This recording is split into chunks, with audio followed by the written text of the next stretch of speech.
श्रीमन्नारायण नारायण।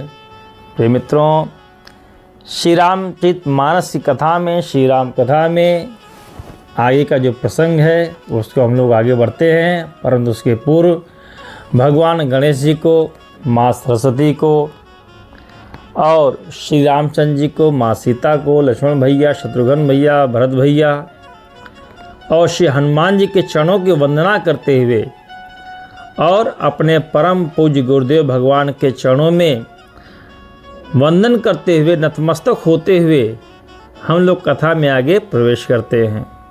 क्योंकि प्रतिदिन का जो कथा है वो आधे घंटे का है, इसलिए बहुत ज़्यादा समय हम नहीं लेते हैं। और कल की कथा में हमने बताया था कि गुरु की महिमा कितनी बड़ी है। बिनु हरि कृपा मिले नहीं संता। अगर जब तक नारायण कृपा नहीं होती तब तक आपको संत नहीं मिलते हैं, और संत के रूप में जो सद्गुरु होते हैं वो आपको नहीं मिलते। ठीक है, तो हमको और आपको पहले तो श्रद्धा उत्पन्न करनी पड़ेगी।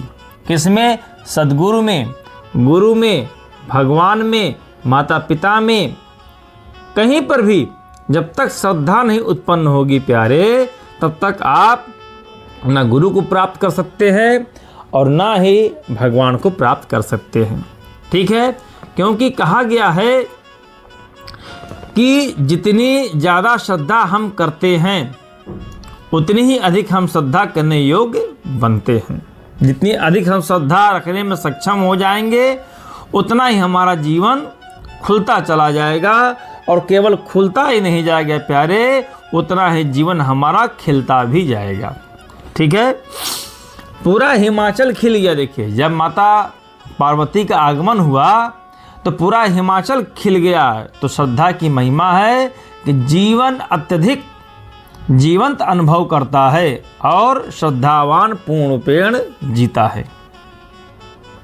उसका पूरा का पूरा जीवन एक आनंद बन जाता है। इसका परिणाम यह होता है कि अधिक श्रद्धा और अधिक श्रद्धा, जिससे उसकी और अधिक पात्रता बढ़ती चली जाती है। इसका अर्थ यह मत समझिए कि श्रद्धावान जीवन में धोखा नहीं खाता होगा। अगर हम श्रद्धा करते हैं तो ऐसा ना समझ लें कि अब हमको धोखा देने वाला कोई नहीं है, अब हमको कोई ठगेगा नहीं या हमसे कोई झूठ नहीं बोलेगा। सच तो यह है कि जब हम श्रद्धालु हो जाएंगे तो शायद ज़्यादा लोग हमको ठग लेंगे, क्योंकि श्रद्धावान पर संदेह कोई कर नहीं सकता। यह उसका स्वभाव बन जाता है, और बिना श्रद्धा के व्यक्ति आगे भी नहीं बढ़ पाता। और लोग श्रद्धावान व्यक्ति को ही लोग ज़्यादा ठगते हैं, ये भी समझ लीजिए। आज के समय वो है। तो लोग हमको धोखा तो दे सकते हैं, लेकिन हमको दुखी नहीं कर सकते। वे धोखा दे देंगे, वे हमारी चीज़ें ले सकते हैं, चुरा सकते हैं, लेकिन वो हमको दुखी नहीं बना सकते, वो हमको दुख नहीं दे सकते। उनके लिए असंभव है। वे अगर हमको मार भी डालेंगे तो भी हमको दुखी नहीं बना सकते। तो श्रद्धा का इतना महत्व है। हम श्रद्धा करते तो हैं और जीवन आनंद से भर भी जाता है। इसलिए श्रद्धा हमें सुरक्षित भी बना देता है और हमको परम विजेता भी बना देता है। अब हमको कोई हरा नहीं सकता। हम भीतर से राजा के राजा, सम्राट के सम्राट रह गए, महाराजा के महाराजा रह गए। और श्रद्धा का यही गुण है कि जो भिखारियों को भी सम्राट बना देता है। संदेह सम्राटों को भी भिखारी बना देता है। ठीक है, आप किसी सम्राट को देखिए, हमेशा उसे भय बना रहता है। ये जो सत्ता में लोग बैठे रहते हैं, आप इनका चेहरा देखिए, इनका अपनी पत्नी पर, बेटे पर भरोसा नहीं रहता कि ये कब विद्रोह कर दें, कब कौन मार डाले। और इस बात से इतिहास भरे हुए हैं कि बेटे ने अपने बाप को मार डाला है, नहीं है? इसलिए कब कौन जहर दे दे, क्योंकि जो जितने ज़्यादा का स्वामी होगा वह उतना ही असुरक्षित होगा। इसलिए बहुत ज़्यादा धन भी रखना बहुत गुनाह है, क्योंकि आपके प्रत्यक्ष अप्रत्यक्ष रूप से बहुत सारे जो है वो आपके शत्रु भी बन जाते हैं। इसलिए प्यारे, श्रद्धा का यही गुण है कि श्रद्धा हमको खुला खुला बना देती है, और हम जितने खुले होंगे उतने ही हम गुरुदेव के हृदय के द्वार तक पहुँचेंगे। गुरु का द्वार हमेशा खुला रहता है प्यारे। हम अगर संदेह में जकड़े हैं तो द्वार में कैसे प्रवेश कर पाएंगे आप? ठीक है, तो प्यारे, श्रद्धा में द्वार खुलता है, और हम जितने संदेह में डूबेंगे उतने जकड़ जाएंगे, उतने ही द्वार और दरवाजे बंद कर लेंगे, उतने ही हम सिकुड़ते चले जाएंगे। संदेह हमेशा द्वार बंद कर देता है और श्रद्धा हमेशा द्वार खोलती है। हाँ, द्वार खोलने में दोनों संभावनाएं हैं। अगर द्वार खुला है तो अच्छा भी व्यक्ति आएगा और बुरा भी व्यक्ति आएगा। अगर द्वार खुला है तो फूलों की खुशबू भी आएगी और गंदे नालों की दुर्गंध भी आएगी, है कि नहीं है? तो सुगंध और दुर्गंध दोनों आएंगी, हर चीज संभव है। यही श्रद्धा पूरी है तो उसमें से अपने लिए कुछ भी गलत नहीं होगा। तब शत्रु भी आएंगे और मित्र भी आएंगे, लेकिन हम मित्र को प्राप्त कर लेंगे, शत्रु अपने आप दूर चले जाएंगे। शैतान के रूप में यदि ईश्वर भी आएगा तो हमारी श्रद्धा उसको भी रूपांतरित कर लेगी, क्योंकि श्रद्धा का अर्थ है हमारी भीतर की सोच का सारा दृष्टिकोण अब बदल गया है। इसलिए संतों का हमेशा से यही कहना रहा है कि अपने शत्रुओं से भी प्रेम करो। लेकिन यही तो बात है कि शत्रुओं से कैसे प्रेम करें। तो श्री हनुमान जी ने जब लंकिनी की बुद्धि को मुक्का मार कर ठीक कर दिया तो लंकिनी ने यही कहा कि हनुमान जी अब आप प्रवेश कीजिए। अब आपको सब सारा वातावरण बदला बदला सा नजर आएगा। ठीक है, तो कहा गया है कि प्रवेश नगर की जय सब काजा, हृदय राखी कौशलपुर राजा, गरल सुधारी पू करहि मिताई, गोपद सिंधु अनल सितलाई। तो प्यारे, यह श्रद्धा का परिणाम है, लेकिन प्रश्न उठता है कि शत्रु को आखिर प्रेम कैसे करें। लोग पूछेंगे ना, लोग अपनों को नहीं प्रेम कर पा रहे हैं, अपने बेटे को, अपनी पत्नी को, अपने पति को, अपने माँ बाप को, अपने रिश्तेदारों को, अपने पड़ोसियों को। कहने का तात्पर्य है प्यारे कि एक दूसरे से प्रेम समाप्त हो गया है, और जहाँ प्रेम है वहाँ स्वार्थ है। यही दिख रहा है आजकल। तो शत्रु से प्रेम कैसे किया जाए, तो यह विशेषकर धार्मिकों के लिए बहुत उलझन में डालने वाली समस्या है। और गुण पहली है कि हम अपने शत्रुओं को भी प्रेम कर सकते हैं।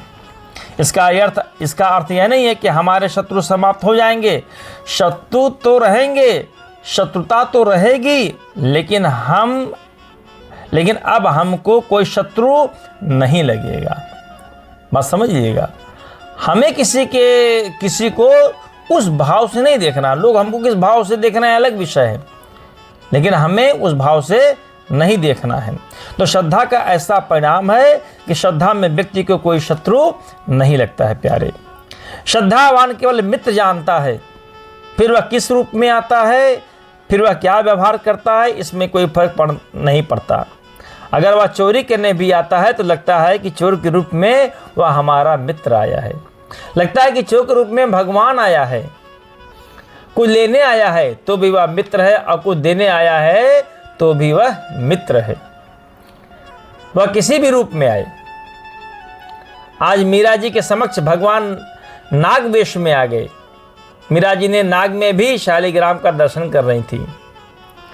घटना आती है कि मंसूर नाम के एक बड़े गुणी व्यक्ति हुए, उनका कत्ल किया गया। जब उनके अंग काटे जा रहे थे तो बार बार आकाश की ओर देखकर बोलते जा रहे थे कि हे भगवान, तुम मुझे धोखा नहीं दे सकते। दुनिया को तुम धोखा दे सकते हो, मंसूर को धोखा नहीं दे सकते। और मुस्कुराते जा रहे थे। तो पास खड़े व्यक्ति ने पूछा कि आपका क्या मतलब है और आप ये बातें किससे कर रहे हो? मंसूर ने कहा कि मैं अपने ईश्वर से बातें कर रहा हूँ, किसी भी रूप में तुम आकर मुझे धोखा नहीं दे सकते। मैं तुम्हें जानता हूँ कि आज तुम मौत के रूप में आए हो, इसलिए मुझे धोखा कैसे दे पाओगे। तो नामदेव जी के जीवन की भी घटना आती है कि एक बार एक कुत्ता रोटी लेकर भागा तो इनको लगा कि आज भगवान विट्ठलनाथ जो है सूखी रोटी ही पाएंगे, और नामदेव जी घी का कटोरा लेकर कुत्ते के पीछे पीछे दौड़ते जा रहे हैं। नामदेव जी वो कुत्ते में विट्ठलनाथ दिखाई दे रहा है और हमको विट्ठलनाथ में भी पत्थर की मूर्ति दिखाई दे रही है। तो प्यारे, श्रद्धा यही कहती है, क्या कहती है कि जहाँ ले चलोगे वहीं मैं चलूँगा, जहाँ नाथ रख लोगे, जहाँ नाथ रख लोगे वहीं मैं रहूँगा, जहाँ ले चलोगे वहीं मैं चलूँगा। तो प्यारे, यह है श्रद्धा, संपूर्ण समर्पण। अरे हमारा तो जरा सा व्यापार इधर से उधर हो जाए तो देखो कैसा लगता है भैया, यह हमारी श्रद्धा नहीं थी, यह तो हमारा व्यापार था। अगर तुम व्यापार ठीक से चलाओगे तो हम तुम्हारी पूजा ठीक से करेंगे, अन्यथा नहीं करेंगे। और भैया, समझौते कभी टिकाऊ नहीं होते हैं, टिकाऊ तो समर्पण होता है। इसलिए श्रद्धावान व्यक्ति कभी धोखा नहीं खा सकता। उसके पास जो कुछ भी आता है और जिस किसी भी रूप में आता है, उसके पास हमेशा परमात्मा ही आता है, क्योंकि श्रद्धा हर वस्तु को पावन बना देती है। वास्तव में श्रद्धा तो हमको भीतर से रूपांतरित करती है, हमारे लिए सारे संसार को रूपांतरित कर देती है। हम जहाँ कहीं भी देखते हैं हम उसे देखते ही रहते हैं। कहा गया हरि व्यापक सर्वत्र समाना। फिर मित्र में भी वही दिखाई देता है, शत्रु में भी वही दिखाई देता है, दिन में भी वही दिखाई देता है और रात में भी वही दिखाई देता है। शुभ में भी वही दिखाई देता है, अशुभ में भी वही दिखाई देता है, जीवन में भी वही दिखाई देता है और मौत में भी वही दिखाई देता है। लाभ में भी वही दिखाई देता है, हानि में भी वही दिखाई देता है, और शीत में भी वही और उष्मा में भी वही। इसे कहते हैं श्रद्धावान। और ज्ञान तब तक किसी को नहीं मिल सकता जब तक उसके अंदर श्रद्धा का भाव नहीं आएगा। कहा गया है श्रद्धावान लभते ज्ञानम। ठीक है, तो विश्वास वह है जो हमको बाहर से दिया जाता है, और श्रद्धा बदलाती है, विश्वास नहीं बदलता। लेकिन विश्वास श्रद्धा के प्रकाश में दिखाई देता है।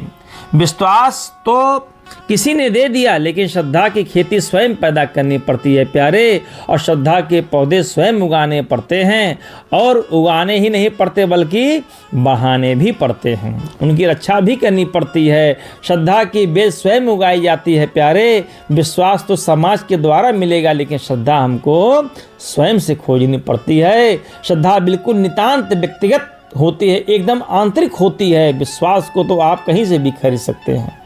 बोलो सियावर रामचंद्र की जय। तो प्यारे, कहा गया है कि श्रद्धा धीरे धीरे से ही विकसित होती है और धीरे धीरे हमको वो परिवर्तित भी करती है।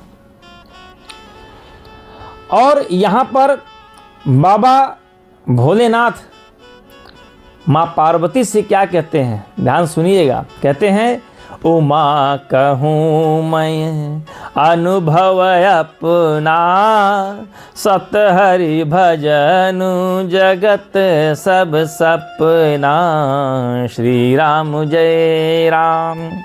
और काज भुषुंडी जी ने भी गरुण जी से कहा है, क्या कहा है कि निज अनुभव अब कहूँ खगेसा, बिनु हरि भजन न जाहि कलेसा, श्री राम जय राम।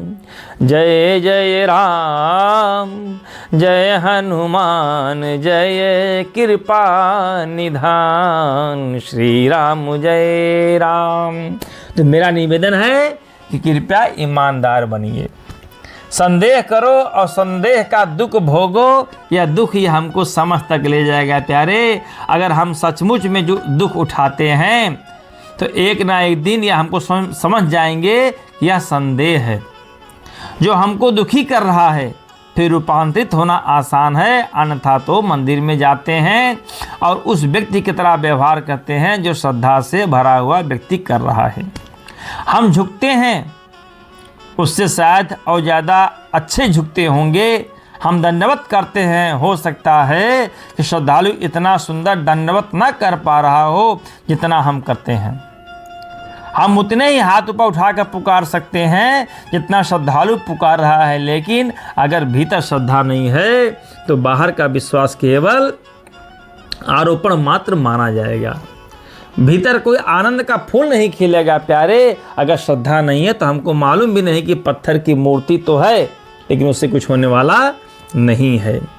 इसलिए प्यारे कहा गया है कि जब हम दूसरे का चुंबन लेते हैं तो हमको मालूम है, लेकिन बाहर का कैमरा उसे पकड़ नहीं पाता। ठीक है, आपने खेल के मैदान में देखा होगा कि जब खेल पूरा हो जाता है, हार जीत के बाद खिलाड़ी एक दूसरे को चूमकर प्रेम प्रकट करते हैं, लेकिन जीतने वालों को मालूम है कि हारने वालों को भी मालूम है कि चुंबन कैसे लिया जा रहा है। और चुंबन कैसे दिया जा रहा है, बाहर कोई क्रिया नहीं लेकिन भाव भीतर का है। कोई ऊर्जा हमारे भीतर संप्रेषित होती है। अगर क्रिया दिखावटी है तो कोई मिलन भीतर नहीं घटता। यही विश्वास और श्रद्धा के साथ है। श्रद्धा माने प्रेममय चुंबन, बिल्कुल जो हृदय से हृदय को छूता हो, और विश्वास माने जो ऊपर का दिखावा हो। इसलिए यात्रा तो विश्वास पर ही जाकर टिकेगी, लेकिन परस्पर श्रद्धा से ही होगी प्यारे। ठीक है, तो जैसे अपना बेटा है और किसी दूसरे का बेटा है, आप अपने बेटे को जो चुम्बन लेंगे और किसी अन्य व्यक्ति के बच्चे को चुम्बन लेंगे, उसमें फ़र्क है। जो आत्मीयता आप अपने बच्चों के साथ दिखाएंगे वो बाहर केवल दिखावटी रहेगा कि भैया हम तुम्हारे बच्चे को हम प्रेम कर रहे हैं। ठीक है, तो ये श्रद्धा है। तो प्यारे यहाँ पर जो है कहा गया है कि श्रद्धा बिना धर्म नहीं होई, बिनु मही गंध की पावई कोई। तो कहते हैं कि बिना पार्वती जी के शंकर जी सुंदर नहीं लगते, मधुर नहीं लगते, कोमल नहीं लगते। कैसे लगते हैं? प्रलयंकर लगते हैं, भयंकर लगते हैं। इसलिए श्रद्धा का अर्थ है समर्पण। देखिए, वास्तव में तो हमारी श्रद्धा पर समर्पण विषय निर्भर करता है। समर्पण एक गुणवत्ता है और हमको अपने अस्तित्व में लेकर आती है, अथवा इसे एक अलग ढंग से कह सकते हैं कि जो हमको हमारे अपने अस्तित्व में ले आती है, फिर हम समर्पण करते हैं। इससे उसका कोई संबंध नहीं है। समर्पण का विषय कोई भी हो सकता है। समस्या पात्र का नहीं, अपितु समस्या समर्पण की है प्यारे। ठीक है, तो इसमें श्रद्धावान लभते ज्ञानम। आखिर लोग पत्थरों के भी द्वारा ईश्वर को उपलब्ध हुए नहीं हुए हैं? पत्थरों की पूजा से भी लोगों ने परमात्मा का साक्षात्कार किया है कि नहीं किया? क्योंकि हमने किसे समर्पण किया इसका सवाल नहीं है। समर्पण किया, यही हमारे भीतर दिव्यता उत्पन्न कर देता है, यही हमारे बंद द्वारों को खोल देता है। समर्पण माने हमारे भीतर का खुलापन आ गया और हम किसी पत्थर के प्रति भी खुले हो गए तो सारा अस्तित्व उस पत्थर के अंदर प्रकट हो जाता है। प्रश्न केवल खुलने का है। आखिर प्रारंभ में व्यक्ति किसी न किसी को तो समर्पण करेगा ही करेगा। तो प्यारे, समर्पण किसी भी वस्तु को भगवान बना देता है। यह समर्पण की महिमा है। समर्पण हमको आंखें देता है, समर्पण हमको दृष्टि देता है, समर्पण हमको एक समझ देता है, एक सोच देता है। समर्पण माने जो भी वस्तु इस आँख तक आएगी वही दिव्य बन जाएगी। यह समर्पण की महानता है। दिव्यता, भगवा, ये सब गुण समर्पण के द्वारा ही आते हैं प्यारे। आपने अनेक लोग देखे होंगे हिंदुओं पर बहुत हंसते हैं, क्योंकि हिंदू को जहाँ देखो वहाँ माथा टेक रहा है। कोई हिंदू पत्थर को पूज रहा है, कोई वृक्षों को पूज रहा है, वृक्षों की परिक्रमा ही कर रहा है, कोई नदियों में स्नान कर रहा है, कोई चींटियों को जो है खिला रहा है। कहीं किसी गांव में आपने देखा होगा कि छोटी छोटी मठिया जो होती है, छोटे छोटे मंदिर, छोटी छोटी पथवारी का पूरा गांव जो है उसको पूजने जाता है। समझे? जो छोटे छोटे, कहीं आप देखें कहीं अगर गाँव में आप छोटा सा पत्थर भी है और उस पर किसी ने अगर जल चढ़ाया, फूल चढ़ाया, अगरबत्ती दिखा दिया तो लोग समझते कि इसी में भगवान है, और सब लोग फिर देखो सब लोग शुरू हो जाते हैं। तो हमारे यहाँ इतना श्रद्धा और समर्पण है कि हम हर एक वस्तु में भगवान को देखते हैं, और यही होना भी चाहिए। क्यों? क्योंकि हर एक जीव, हर एक प्राणी, हर एक वस्तु में कौन है? ईश्वर है। अगर पत्थर में ईश्वर नहीं होता तो नरसिंह भगवान पत्थर तोड़ कैसे निकलते? निकलते नहीं निकलते वो। तो ये कहने ये तो सिद्ध हो गया कि भगवान हर एक जगह विराजमान है। आवश्यकता इस बात की है कि आप कितने श्रद्धावान और समर्पण से भरे हुए हैं कि आप हर एक वस्तु में अपने ईश्वर को आप देख रहे हैं। ये आपके ऊपर है प्यारे। ठीक है, हमारे देश में तो सड़क किनारे अंग्रेजों के समय लगे हुए जो मील के पत्थर लगे थे उनको भी लोगों ने खूब पूजा। ठीक है, अंग्रेजों को समझाना पड़ा कि ये तो मील के पत्थर हैं, हिंदू को तो पत्थर में ही परमात्मा दिखाई देता है, इसलिए पूजने के लिए किसी कलाकारी या मूल्यवान पत्थर की आवश्यकता नहीं है प्यारे। भले ही साधारण पत्थर हों, हिंदू उसे तुरंत भगवान बना देते हैं और प्यारे वही हमारे दिव्य हो जाता है। वे समझते हैं कि ये लोग जड़ मूर्ख हैं, अज्ञानी है, पत्थर पूज रहे हैं, मूर्ति की पूजा कर रहे हैं, क्योंकि मूर्ति पर उन्हें चूहा बैठा दिखाई दे रहा है, उन्हें मूर्ति को कुत्ता चाटता हुआ दिखाई दे रहा है, मूर्ति पर उनको मक्खियाँ भिनभिनाई दिखाई दे रही हैं। अब यह तर्क आसान लगता है कि जो कुत्ता नहीं भगा सकता, जो चूहे नहीं हटा सकता, जो मक्खी नहीं उड़ा सकता, हमारे कष्टों को कैसे दूर कर सकता है? ऊपर का तर्क बुद्धि जल्दी समझती है, ठीक है, लेकिन हृदय को समझाने के लिए तर्क नहीं चलेगा प्यारे। वास्तव में दुनिया से हिंदुओं को समझने में भूल हुई है। हिंदू मूर्ति पूजक नहीं है, हिंदू मूर्ति पूजा नहीं करता। हम बिहारी जी का दर्शन करने जाते हैं, जैसे ही मूर्ति के सामने खड़े होते हैं तो हमारी आंखें बंद हो जाती हैं, श्रद्धा से हमारी आंखें बंद हो जाती है प्यारे। हम मूर्ति का दर्शन करने नहीं आए, हम तो बिहारी जी का दर्शन करने आए हैं। हजारों किलोमीटर जाकर हम लाइन में खड़े होते हैं, हम मूर्ति का दर्शन करने आए हैं। हम तिरुपति का दर्शन करने आते हैं, हम अयोध्या में भगवान श्री राम के दर्शन करने जाते हैं, तो मूर्ति देखने नहीं जाते हैं। ये श्रद्धा है, हम उनके दर्शन करने जा रहे हैं। किसके? प्रभु श्री राम के दर्शन करने जा रहे हैं। तो प्यारे, हिंदुओं के पास इसकी कुंजी है, और कुंजी एक ही है कि अगर समर्पण कर दोगे तो हम किसी भी वस्तु को दिव्य बना सकते हैं। यह हमारे भीतर की क्षमता है, और यदि हम समर्पण नहीं करते तो फिर लाखों जन्मों तक हम ईश्वर को खोजते रहते हैं और हम वैसे के वैसे ही रह जाएंगे। ईश्वर से कभी हमारा मिलन नहीं हो सकता प्यारे।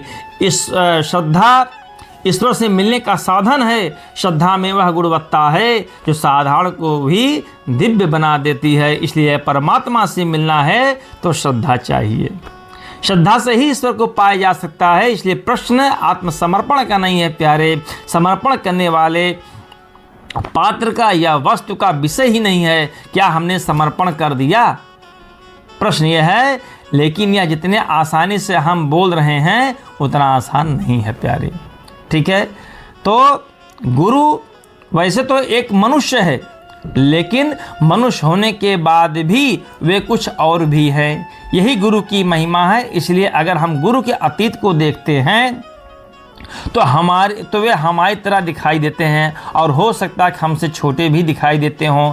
अगर हम उनके अतीत और भविष्य को देखते हैं प्यारे, फिर हमको वे कुछ और के अतिरिक्त वो नहीं दिखाई देंगे, और उनमें जो दिव्यता है वो भी हमको नहीं दिखाई पड़ेगी।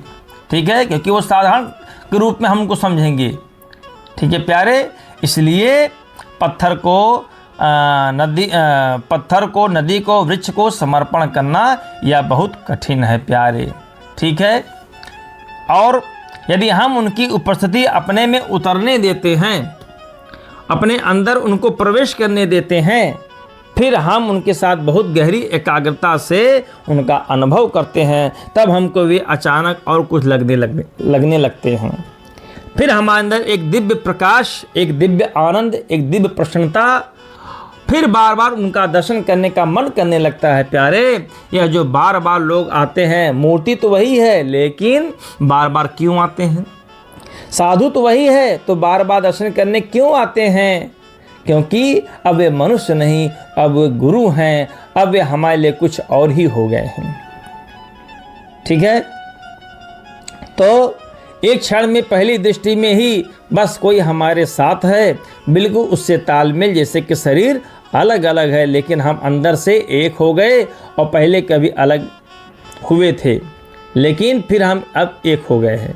तो प्यारे, भारतीय पौराणिक मान्यता में आपने ऐसा पढ़ा होगा कि स्त्री और पुरुष एक साथ बनाए जाते हैं, फिर पृथ्वी पर वे सब अलग अलग जन्म लेते हैं। कोई कहीं जन्म लेता है, कोई कहीं जन्म लेता है प्यारे, कोई किसी परिवार में, कोई किसी परिवार में, कोई किसी रचना में, कोई किसी रचना में, कोई किसी प्रदेश में, कोई किसी प्रदेश में, ऐसा होता है ना। लेकिन विवाह के नाते से फिर वे एक हो जाते हैं। विवाह देखिए जब होता है तो अभी से ब्राह्मण हम लोग हैं, अगर देखा जाए जितने भी इस पृथ्वी पर जितने भी ब्राह्मण हैं वे एक दूसरे के संबंधी ही निकलेंगे, आप देख लीजिएगा, क्योंकि हम लोग कहीं से अलग नहीं हैं प्यारे। तो आपने कहावत भी सुनी होगी कि जहाँ जोड़ी है वहीं मिलेगी। विवाह में आपने देखा होगा कि कोई अपनी बिटिया के लिए वर ढूंढता है तो कोई बुजुर्ग माँ कहती है कि भैया जहाँ लिखा है वहाँ अपने आप हो जाएगा। इसलिए भीतर से एकात्मकता या केवल श्रद्धा है और इसका कोई तर्क नहीं है प्यारे। आइए हम लोग फिर एक बार भगवान का भजन करते हैं। श्रीमन नारायण भजमन नारायण, श्रीमन नारायण नारायण नारायण नारायण, श्रीमन नारायण भजमन नारायण नारायण नारायण। तो प्यारे, गोस्वामी जी प्रारंभ में गुरुदेव के पावन से चरणों की वंदना में लिखते हैं कि बंदौ गुरु पद पदुम परागा, बंदौ गुरु पद पदुम परागा, क्योंकि बिना गुरु के जीवन के द्वार खुलेंगे ही नहीं। भगवान के भवन का जो मूल प्रवेश द्वार है वह तो गुरु कृपा से ही खुलता है प्यारे। इसको एक छोटे से उदाहरण हम समझते हैं। जो पशु स्वतंत्र हो रहते हैं वे चिंतित भी रहते हैं और असुरक्षित भी रहते हैं, लेकिन जो पशु किसी खूंटे से बंध जाते हैं वे निश्चिंत भी रहते हैं और सुरक्षित भी रहते हैं। अगर हम निश्चिंत जीवन जीना चाहते हैं, अगर हम सुरक्षित जीवन जीना चाहते हैं प्यारे, तो किसी न किसी खूंटे से बंध जाएं, क्योंकि जिसने खूंटे से बांधा है फिर जीवन उसका है, फिर चिंता भी वही करेगा। ठीक है, और जो सारा व्यवस्था फिर वही करेगा। जैसे अगर हम आपको बतावें कि एक जैसे गली के जो कुत्ते होते हैं, तो जो गली के कुत्ते होते हैं वो कहीं भी जाते हैं तो वो दुदुराए जाते हैं प्यारे हैं, लेकिन अगर उस कुत्ते के गले में पट्टा बंधा हुआ है तो लोग समझ जाते हैं कि इसका कोई न कोई मालिक है, और जो है अगर हम इसको बोलेंगे तो हमको वो डांट देगा। तो प्यारे, कहा गया है कि जब आप अपने गले में भगवान का पट्टा बांध लेंगे, भगवान नाम के पट्टा बांध लेंगे, गुरु के नाम का पट्टा बांध लेंगे प्यारे, तब आपको कोई भगाएगा नहीं, है ना। तो कहा गया है कि मन कुत्ता दर दर फिरे, दर दर दूर दूर होय, एक ही दर को रहे तो दूर दूर करे न कोई। और यहाँ पर बाबा गोस्वामी तुलसीदास जी ने भी लिखा है, क्या लिखा है कि गुरु बिनु भव निधि तरई न कोई, जो बिरंचि शंकर सम होई। श्री राम जय राम, जय जय राम, जय हनुमान जय कृपा निधान। तो प्यारे, ब्रह्मा विष्णु और महेश भी गुरु के बिना पूर्ण नहीं हो सकते। आम मनुष्य की तो बात ही क्या है। गुरु शब्द बड़ा भारी भरकम शब्द है। हमने गुरु के अर्थ में बहुत से शब्द सुने हैं, शायद दुनिया में गुरु जैसा शब्द नहीं है। टीचर, मास्टर, अध्यापक, शिक्षक, ये वास्तव में गुरु की महिमा को नहीं प्रकट कर सकते हैं। इनमें केवल इतना ही पता लग सकता है कि हमने इनसे कुछ सीखा है।